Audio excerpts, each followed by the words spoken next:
Makhulu, cela undenza lintsomi. Kwathi ke kaloku ngantsomi, Cho siyintsomi. kwaye kukho umama owayehlala nentombazana yakhe kwilali eyayikude kufuphi nehlathi. Lo mama wayeyithungele ibhayi elihle lentombazana eyayisoloko ilambatha apho iya khona. Wayiyalela ukuba ingabo kudlala kude kutshone ilanga phaya ngasehlathini. Ngenye imini le ntwazana yadlala nabahlobo bayo phaya kude kufuphi nehlathi.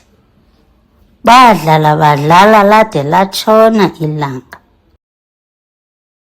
Bahamba begejeza ukugoduka.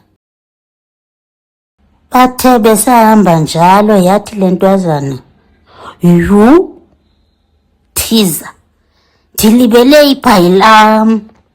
Ndikhapheni bethuna ndiye kulithatha kulaa ndawo besidlala kuyo."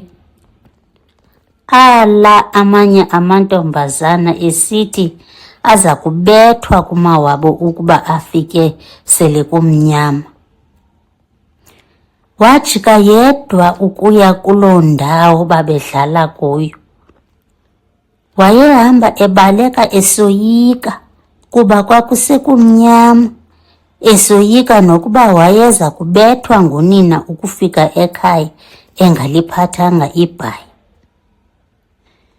Wathi xa esondela kuloo ndawo babedlala kuyo, wafika kuhleli uSinyolokonjana phezu kwebhayi lakhe.